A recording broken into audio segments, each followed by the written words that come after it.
러시아가 민간인 학살에 가담한 정황이 또 공개돼 전 세계가 격분하고 있습니다. 우크라이나 정보국 SBU는 지난 4월 2일 자국 통신망을 이용해 가족과 통화하는 러시아군의 통화 내역을 유튜브에 공개했는데요. 그 내용이 굉장히 충격적이어서 논란이 되고 있습니다. Кадыров уже все вылаживает.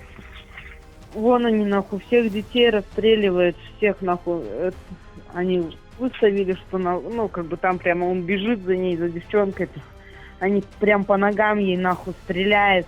Да, девочке что-то 13 лет или что. 통화 내용이 그야말로 같은 사람이 맞나 싶은데요. 전쟁 초기 군에 끌려왔던 징집병조차 점차 참혹한 전장 환경에서 폭력에 무뎌져 잔혹한 범죄를 저지르고 있는 것으로 보입니다. 그런데 이런 통화가 한두 통이 아닙니다. 우크라이나 정보국 SSU가 운영하는 유튜브 채널에는 이런 영상 수십 건이 올라와 있는데요. 이 정도면 우크라이나의 선전이 아닌가 의심이 들 정도입니다. 그런데 놀랍게도 이 많은 도청이 전부 러시아군을 도청한 진짜 녹취록입니다. 어떻게 그런 일이 가능했을까요? 현재 러시아군은 자군의 무전을 사용하는 것이 아니라 우크라이나에서 노획한 핸드폰으로, 그것도 암호화가 전혀 되지 않는 2G 통신을 사용 중입니다. 심지어 이로 인해 우크라이나군에게 위치를 발각당해 기습당하거나 정보가 유출되는 등 막대한 문제가 발생하고 있음에도 핸드폰 사용을 멈추지 않고 있습니다. 군대라는 특성상 러시아군의 이러한 행동은 정말 이해가 안 되는데요. 그렇다면 러시아군은 왜 우크라이나의 통신망을 놓지 못하고 있는 것일까요? 그 이유는 상당히 간단합니다. 러시아군이 통신 장비를 제대로 운영하고 있지 않는 것이 원인이기 때문입니다. 사실 개전 초기부터 러시아군은 통신이 제대로 터지지 않아 부대가 갈피를 잡지 못하는 모습을 자주 보였습니다. 무전기의 보급이 제대로 이뤄지지 않아 상부제대와 통신이 원활하지 못한 것이 문제였는데요.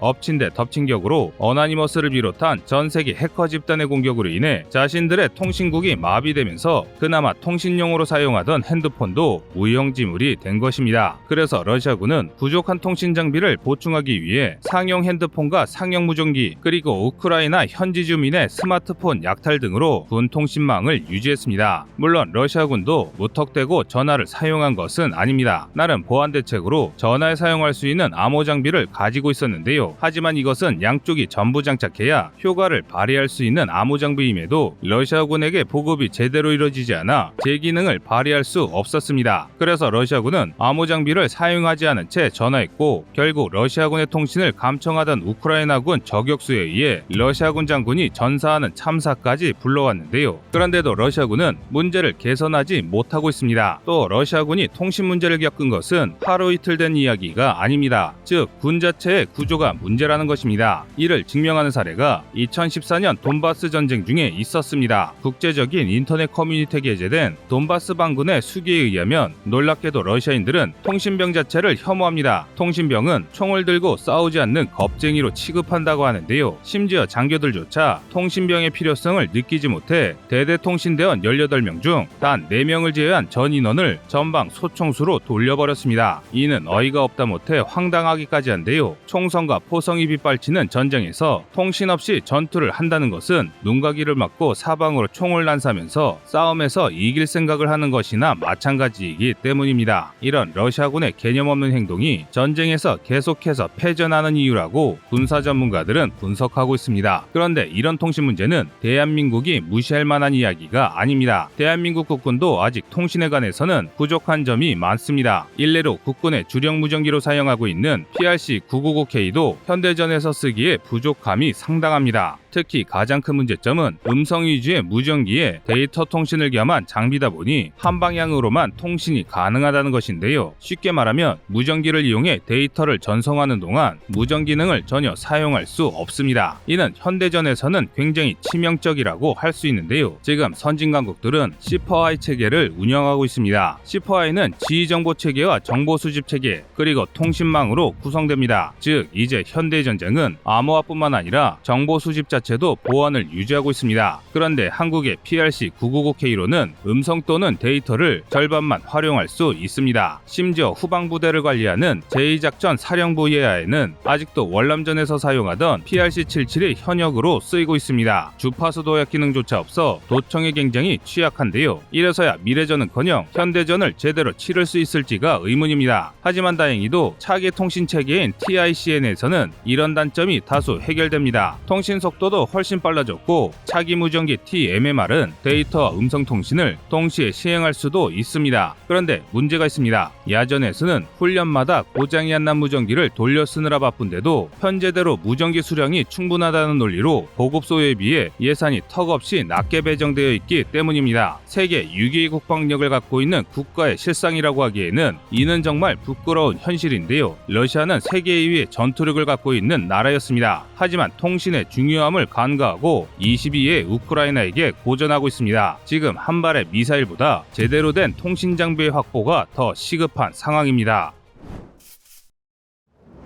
헤르손 탄환을 위한 우크라이나군의 포위 작전이 점차 성과를 드러내고 있습니다. 지금 보시는 지도는 최근 여러 오신트의 주장을 종합해 만든 남부전황 지도인데요. 보시다시피 러시아군의 공세가 완전히 꺾인 것을 넘어 우크라이나군이 헤르손 탄환을 위해 강한 압박을 하고 있음을 알 수 있습니다. 하지만 우크라이나의 공세가 지지부진한 것으로 보입니다. 키이우 북서부에서 호스터멜 돌출부를 공격할 때처럼 우크라이나군의 포병과 기갑 전력이 부족해 공세를 이어갈 화력이 부족한 게 원인입니다.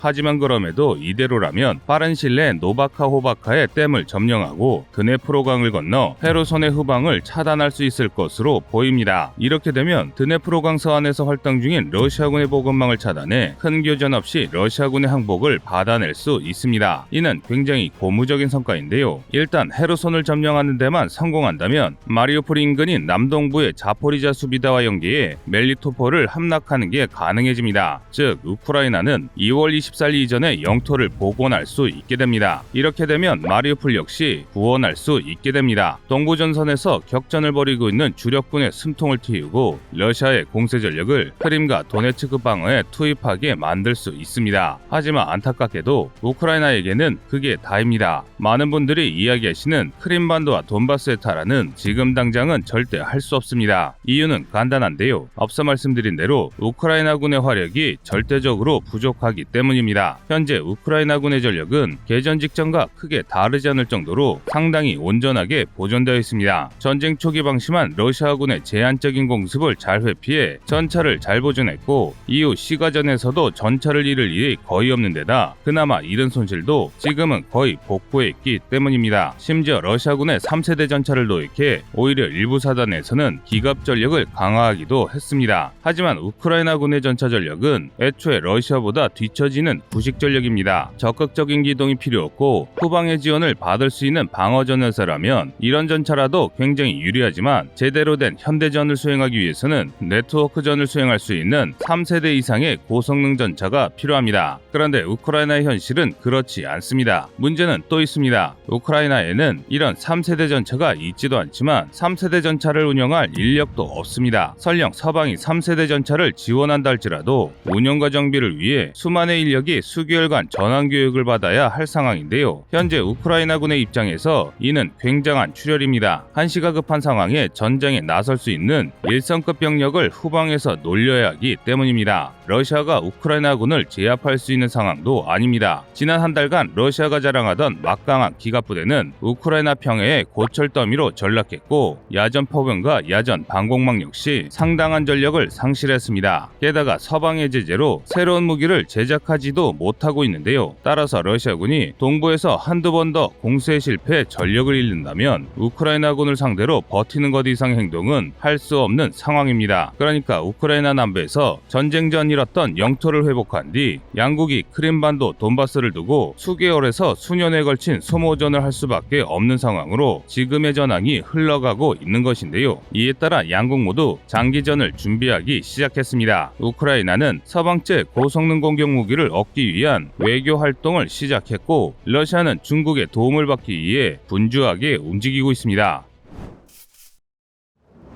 러시아가 동부전선에서 전력을 다하기 시작한 이상 우크라이나는 이제 끝이다. 우크라이나군은 러시아군의 파생 공세에 괴멸적인 손실을 입고 붕괴 중이다. 마리우폴만 점령하면 러시아가 평화협상을 통해 남부회랑을 얻고 전쟁을 끝낼 것이란 분들이 있습니다. 그러나 이는 불가능합니다. 전쟁을 시작한 것은 러시아일지 몰라도 전쟁을 끝내기 위해서는 우크라이나의 동의가 필요하기 때문인데요. 그런데 지금 전황은 우크라이나가 일각에서 주장하는 남부회랑을 넘기며 항복할 굴복할 이유가 전혀 없습니다. 현재 우크라이나군은 동부에서 러시아군의 파상 공세를 견제하며 하르키우 북방과 헤르손주에서 러시아군을 공격하고 있습니다. 한마디로 전체적으로 보면 영토를 회복 중인 매우 유리한 상황인 것이죠. 이런 상황에서 러시아에게 굴복할 이유는 어디에도 없습니다. 게다가 우크라이나인들은 수일 전 벌어진 부차 학살로 영토를 넘기면 어떤 일이 벌어질지 깨달았습니다. 러시아의 영토를 넘기고 더 강해진 러시아의 침략을 받아 남은 국토마저 잃고 인정청소를 당할 것이란 것을 알아버린 건데요. 이처럼 러시아에 굴복하면 나라는 물론 국민의 목숨까지 사라질 것이라는 것이 밝혀진 판에 우크라이나가 입만 열면 거짓을 내뱉는 러시아의 협상안을 받아들일 이유는 어디에도 없습니다. 그리고 일각에서 주장하는 우크라이나의 심대한 손실은 러시아의 조작에 불과합니다. 일례로 러시아는 4월 초까지 무려 91대 우크라이나 헬기와 393대의 드론을 격추했다고 주장했습니다. 그런데 전쟁 전 우크라이나군의 헬기 보유량은 55대에 불과하며 심지어 드론은 50대 뿐입니다. 그러니까 러시아의 주장에 따르면 러시아군은 한 달간 우크라이나 헬기 전력의 200%와 드론 전력의 800%를 격파했다는 말이 됩니다. 그나마 드론이야 서방의 지원을 받았다고 볼 수 있으나 헬기의 경우는 그냥 말이 되지 않는 수치인데요. 그런데 이게 끝이 아닙니다. 현재 러시아군은 우크라이나 공군의 95%와 전차 전력의 90%를 격파했다고 주장 중입니다. 하지만 격파됐다는 우크라이나 전차들은 헤르손과 하르키우에서 영토를 해방 중이고 우크라이나 공군 역시 압도적인 수의 러시아 공군을 상대로 성공적인 방어 작전을 수행 중입니다. 심지어 얼마 전에는 우크라이나 헬기가 마리우폴을 오고 가다가 러시아군의 덜미를 잡힌 적도 있습니다. 부서졌던 헬기가 부활한 게 아니라면 러시아군의 주장이 철저한 조작이라고밖에 볼 수 없는 상황입니다. 따라서 지금 전황은 우크라이나가 압도적인 전력을 자랑하던 러시아군의 기세를 꺾고 백중세를 유지하고 있다고 할 수 있는데요. 이 때문에 양국 모두 상대를 압도하기 위해 전력 강화에 매진하고 있습니다. 러시아 측에서는 돈바스로 운송되는 각종 차량과 전차가 목격되고 있습니다. 한편 우크라이나에서는 체코와 폴란드제 T-72가 도입되고 있고 일부 인력이 미국으로 건너가 전환교육을 받고 있습니다. 전환교육의 경우 미국 국방성에서 공식적으로 인정하고 있을 정도인데요. 다만 구체적인 규모와 지원받을 장비에 대해서는 함구하고 있어 정확한 정보를 확인할 수 없습니다. 따라서 앞으로 벌어질 헤르손 멜리토폴 탈환전과 슬라반시크 공방전을 끝으로 앞으로 상당히 오랫동안 양측의 대치가 이어질 것으로 보이는데요. 이에 따라 공수부대나 헬기 등을 이용한 각종 특수작전의 중요성이 더욱 부각될 것 같습니다. 그런데 이 부분에서 얼마 전 있었던 벨고로드 저유고 습격이 러시아의 조작이라고 주장하는 분들이 계십니다. 우크라이나가 공격을 부정하고 있으니 러시아의 조작이 분명하다는 것인데요. 하지만 이 문제에 있어서만큼은 우크라이나가 거짓을 말하고 있을 확률이 높습니다. 일단 러시아의 경우 대량 살상 무기 사용 등 이미 갈 때까지 간 상황에서 민간인에 대한 생화학 테러나 더티밤의 사용을 명분으로 핵카드를 만지작거릴 수 있는 것이 아니라면 자작극을 할 이유가 없습니다. 또 러시아군 역시 아무리 싸우기 싫더라도 자신들이 쓸 연료를 파괴할 이유가 없습니다. 반면 우크라이나는 이번 공격을 통해 러시아의 여론을 흔들 수 있고 무엇보다 벨고로드를 공격할 위치에 미-24를 배치할 수 있는 나라는 우크라이나뿐입니다. 앞으로 전쟁이 장기화될수록 거짓 정보가 더 많아질 것이 분명한데요. 이 때문에 이제 두 나라의 선전선동이 더욱 극심해질 것입니다. 따라서 모든 정보를 그대로 믿기보다는 선택해서 구별할 수 있는 선구안이 더욱더 필요해졌습니다. 러시아군 전차를 격파하는 우크라이나군의 모습 보여드리며 오늘 보도 마치겠습니다. 급변하는 전황에 대해서는 다음 영상에서 전해드리겠습니다. 이상 꺼리투브였습니다.